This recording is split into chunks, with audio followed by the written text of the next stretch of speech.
I'm Asuma Katauka and you are watching NewsX World. Let's take a look at some of the top stories. US President Donald Trump ruled out an immediate ceasefire in Ukraine after his summit with Russian President Vladimir Putin in Alaska, insisting only a direct peace agreement can end the war. According to media reports, Trump stated on Truth Social that ceasefires often do not hold up, making a full peace deal the only viable solution.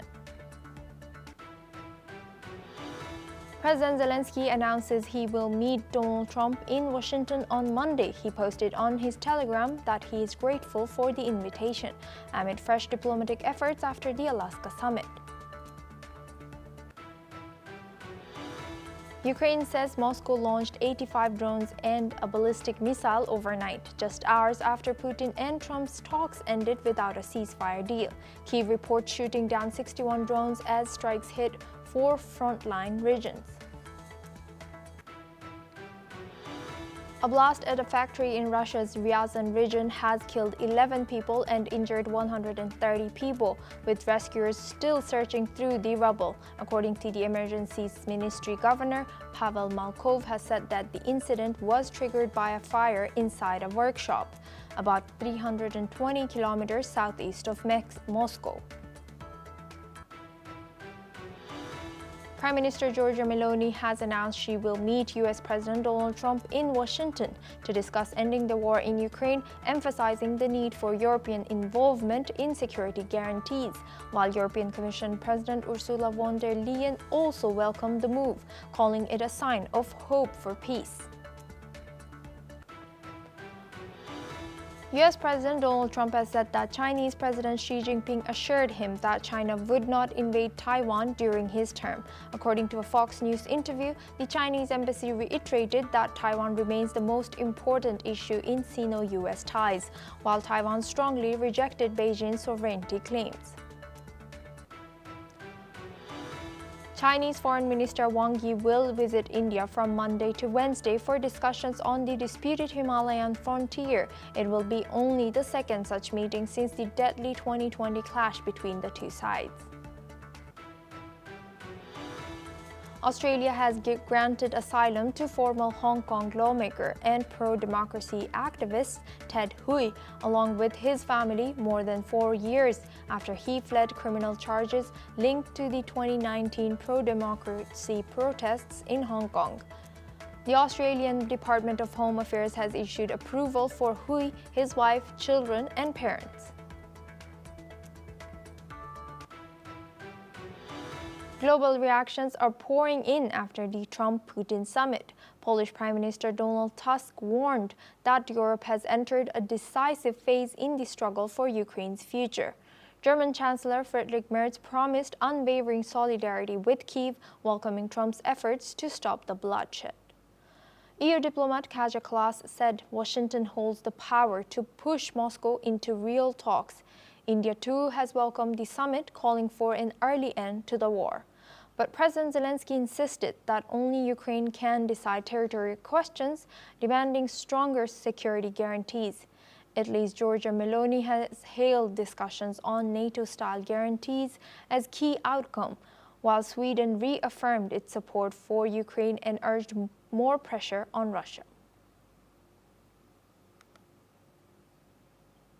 Now for this discussion, we are joined by Terry Milewski. He's a former correspondent of CBC and author. Joins us live from Ottawa. And we have another guest, Professor Veselin Popovsky. He's a professor and vice dean at Jindal Global Law School. Joins us live from Bulgaria. Thank you both for joining us today. Welcome to NewsX World.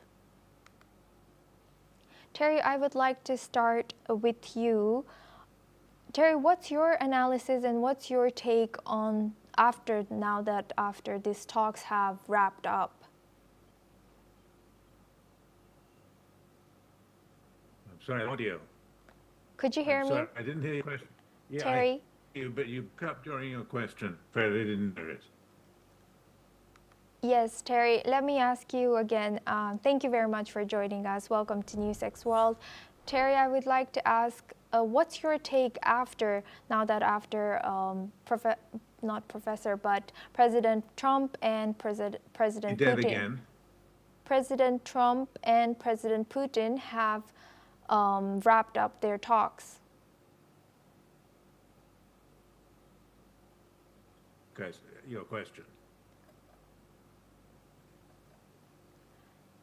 Terry, we'll come back to you as Professor Vasilin Popovsky. Can you hear me? Yes, I hear you very well. Okay, we will start with you now. Professor Vasilin Popovsky, thank you for joining us today. Good to see you again.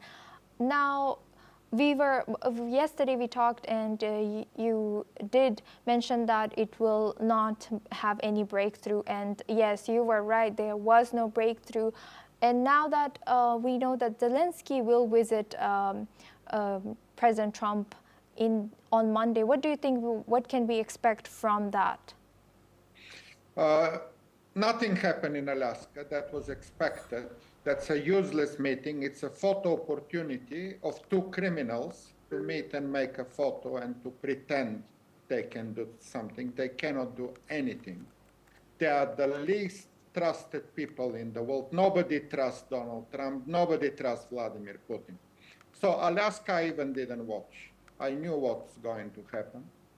So things continue, unfortunately, as they go for 6 months already.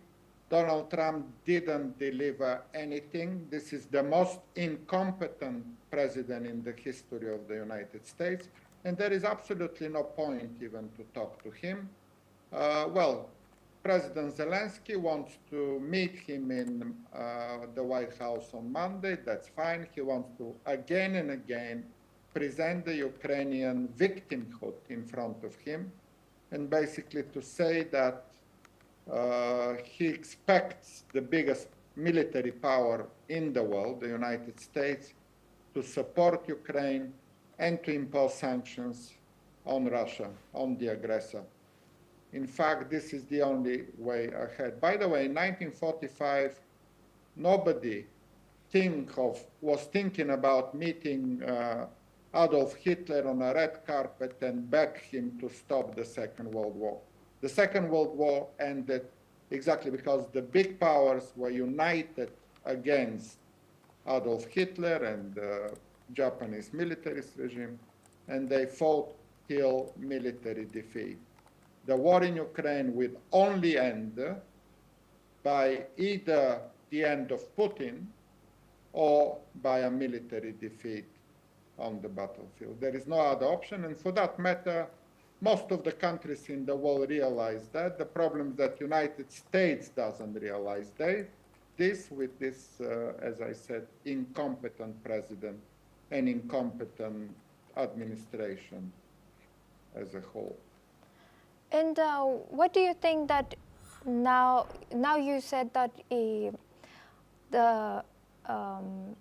from Zelensky going to Trump might not end up.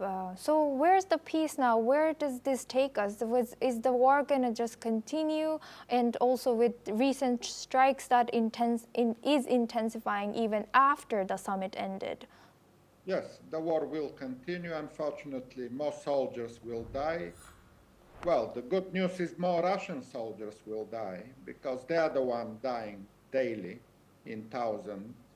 And all the attacks in Donetsk didn't deliver much of a territorial gain for Russia.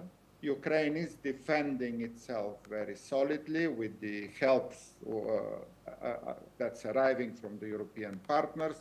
So Europe and other countries will continue supporting Ukraine politically, but also militarily, with supply of the weapons and especially air defense systems, Patriots, and so on.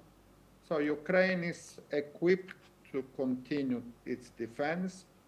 The problem is exactly as you said, Asuma. The Russian President Vladimir Putin doesn't want to end the war. He wants to continue the war. And I will say he has no interest in ending the war. He wants to kill as many civilians in Ukraine as he can. He has no other reason to live anymore apart from fighting in Ukraine. And the problem is exactly with Donald Trump, putting him on the red carpet, making that visit in Alaska that Putin can now utilize to pretend that he's a normal, legitimate leader, where the truth is he's an aggressor, he's a war criminal, he's a mass murderer, he is a brutal dictator. And the only way for him to stay in power is to kill more civilians in Ukraine and to torture his own people in Russia. So not a very good prospects. But again, the hope is that slowly, supported by European and other partners, Ukraine will keep fighting until this murderous regime in Moscow is gone, hopefully soon. And now we go back to Terry Milewski. He's a former correspondent of CBC and author. Joins us from Ottawa. Terry, can you hear me now? Terry? Then we go back to Professor Popov. Hello, yes, Terry, could you hear me? yes, I hear you now. Okay, great. I would like to hear your reaction and your analysis on, were you expecting this outcome from President Trump and President Putin's summit?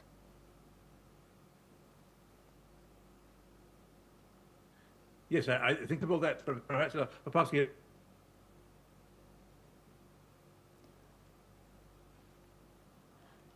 We seem to have network issues, so we will go back to our guest discussion with Professor Popovsky.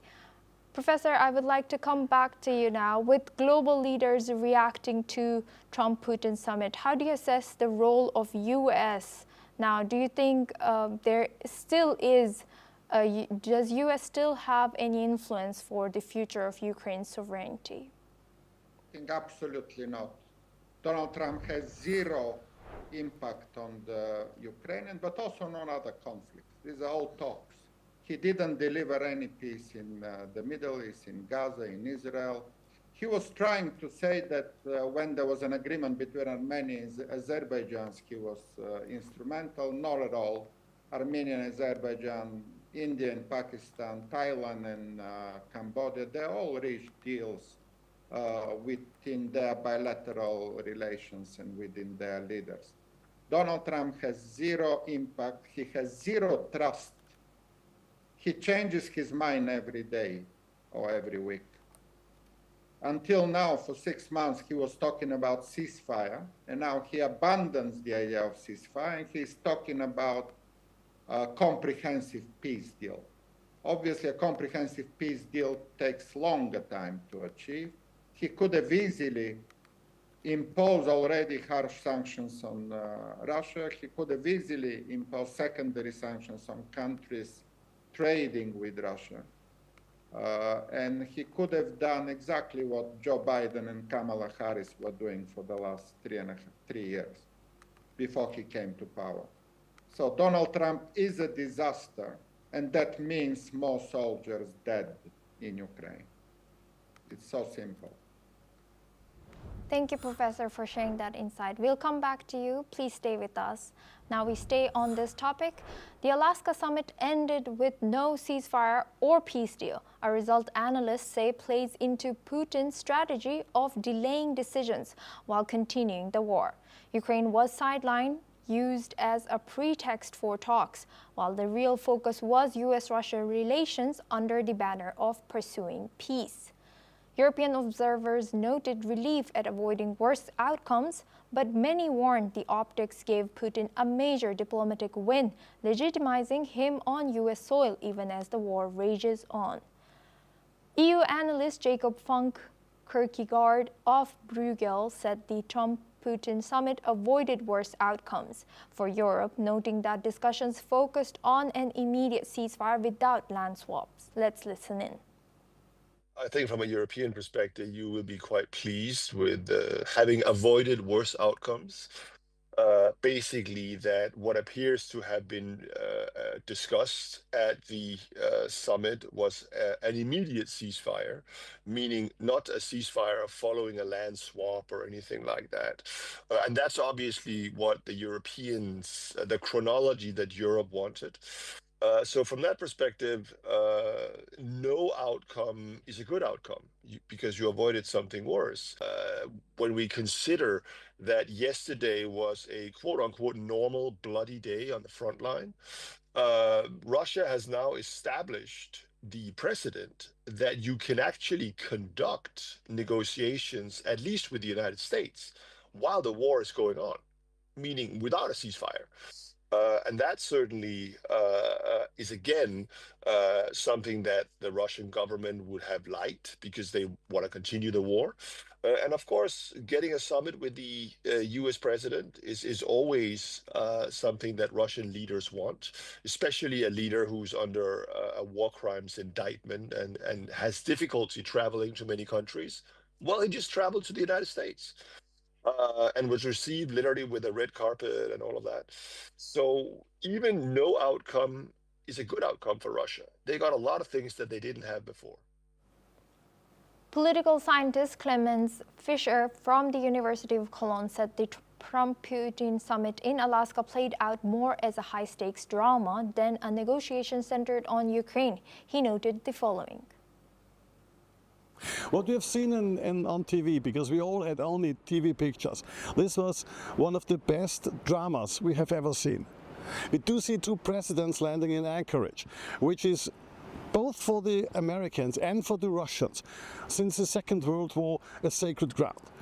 In Anchorage, Russian pilots who got American planes could fly back to Russia and fight against the Nazis. And there's a cemetery with Russian soldiers there, which of course was used by Putin to lay down a wrath.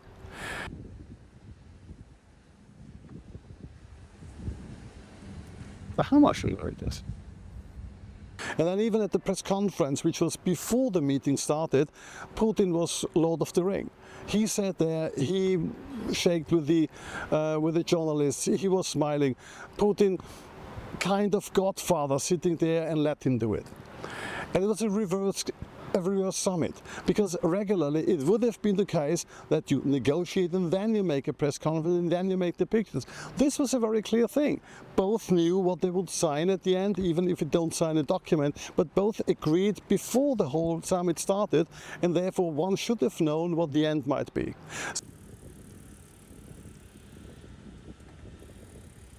So the end is, at the end, that Ukraine was a kind of trampoline for the whole thing. They used it as a cause to meet, but Ukraine was in the center of negotiations. In the center of negotiations was a new peace deal between Russia and the US. And it was even the motto that we had seen there, pursuing peace. And for Ukraine, it was a very sad moment, because at the end of the day, Ukraine wasn't even on the table as a chance to see that they might possibly get a truce or a ceasefire. Nothing. Political analyst Alina Frivlova that despite the summit's progress, no immediate peace deal or ceasefire is expected, with further negotiations and preparatory steps needed before any significant meetings, possibly taking weeks or even months. As the conflict intensifies, the outlook remains uncertain. Let's listen in. What we see from little information which was released in the morning, the situation is like that no agreement reached. There are some preliminary negotiations, probably some further meetings.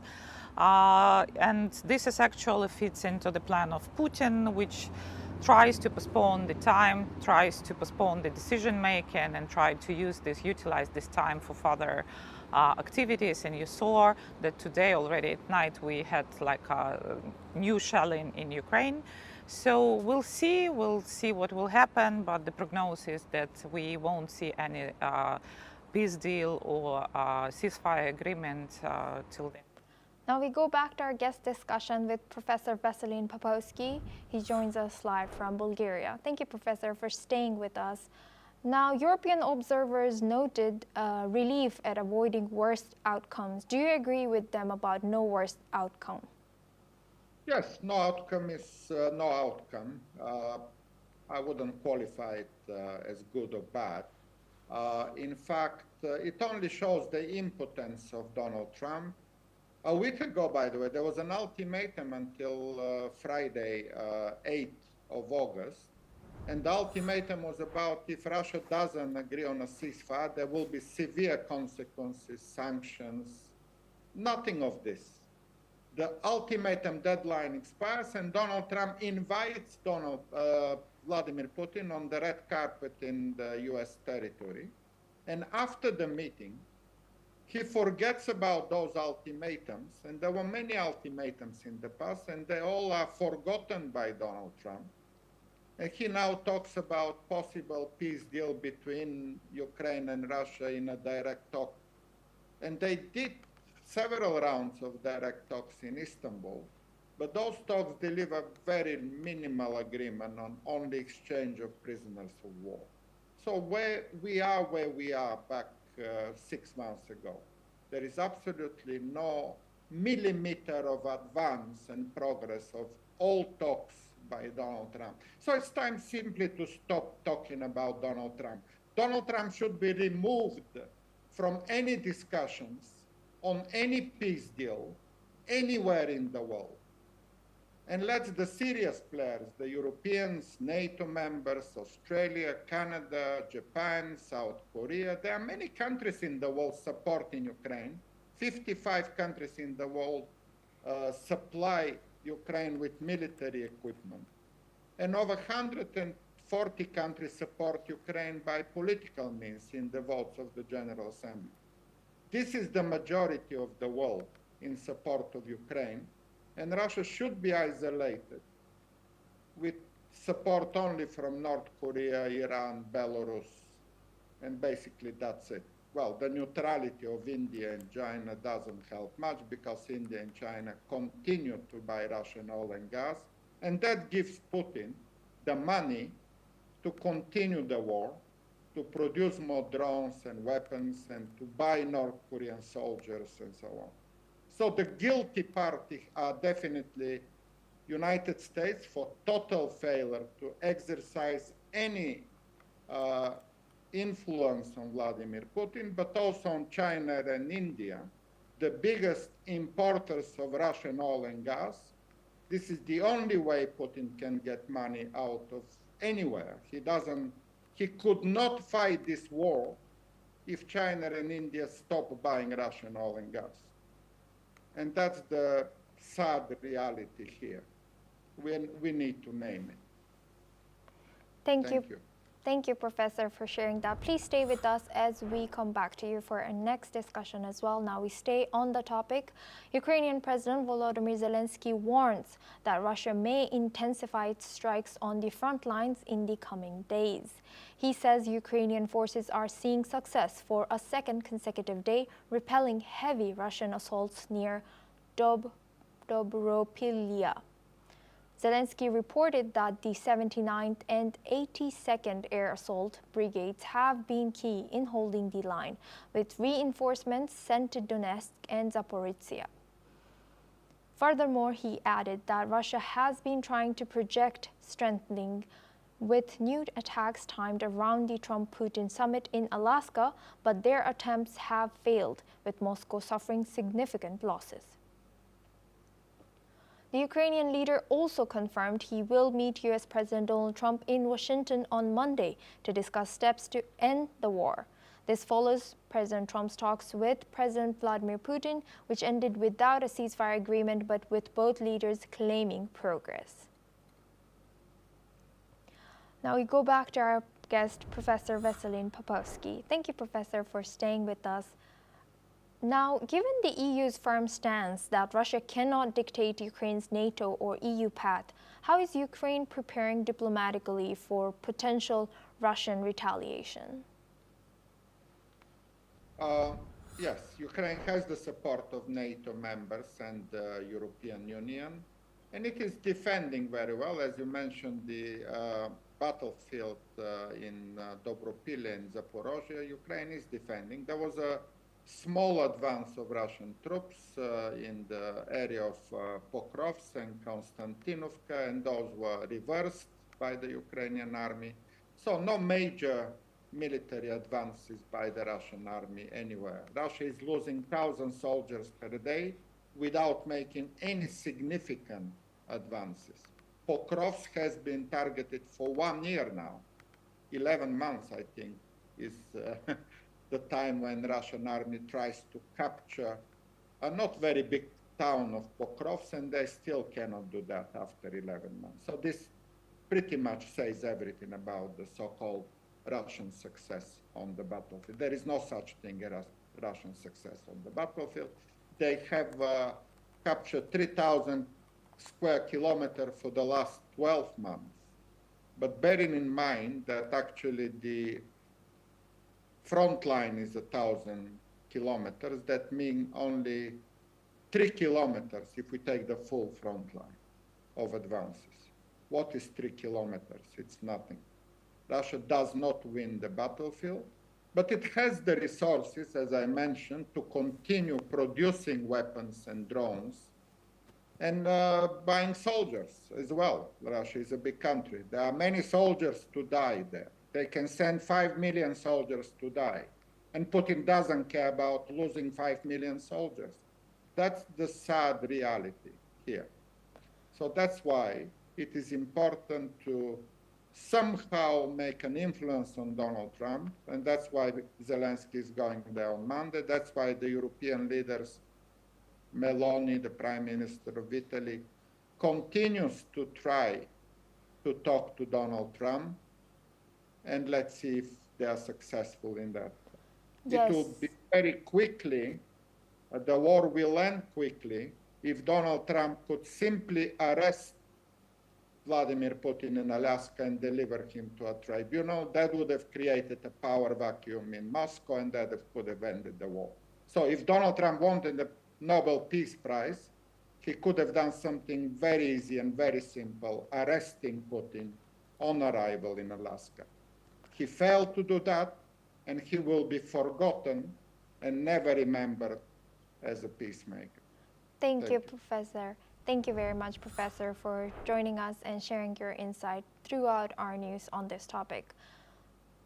Now we stay on this topic. In Kharkiv, Ukrainians reacted with frustration to the President Trump, President Putin summit in Alaska, which failed to reach a ceasefire or any concrete agreement on Russia's invasion. Many residents expressed that decisions affecting Ukraine should involve Ukrainians directly, seeing the summit as unproductive and disconnected from the reality on the ground. The general sentiment among locals was that high-level talks between foreign leaders without Ukrainian input do little to address the ongoing crisis in Ukraine. Let's listen in to some citizens. Я дивився до останнього, до 3-ї ранку, побачив результати. І, в принципі, я думав, що такі результати і будуть.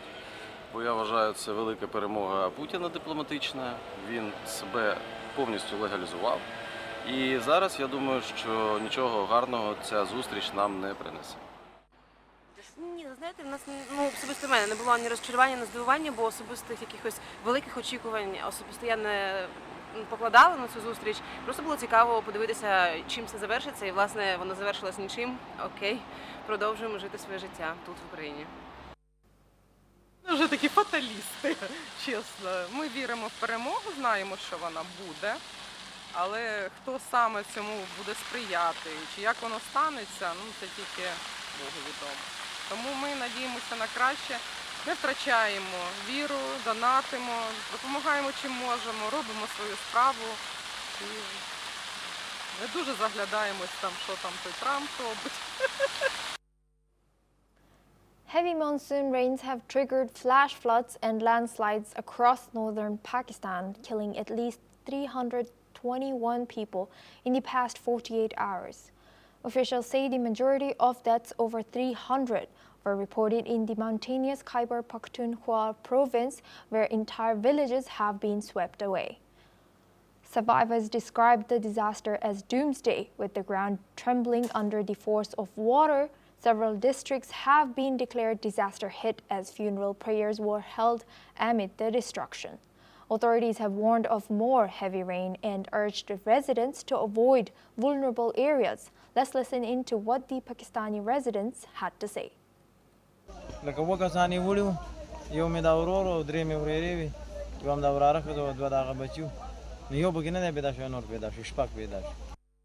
Sir ये जो रात के flood में ये हमारा पुल damage हुआ है, ये यूनियन काउंसिल बेड़ी का 30 से 35 हज़ार की आबादी है। यहाँ हमारी ज़मीनें तबाह हुई हैं, हमारी पंचकियाँ बह गई हैं, तो हुकूमत वक्त से मुतालबा है फिलफौर हमें ये नया पुल दिया जाए। स्लाइड आने की वजह से एक ही घर के 6 अफराद मौत हो गए। उसके अलावा और भी बहुत सारे नुकसान हुए, जानी नुकसान, माली नुकसान भी हुए लोगों के। काफ़ी सारे मकानात, ज़मीनें उनकी पानी में बह गई।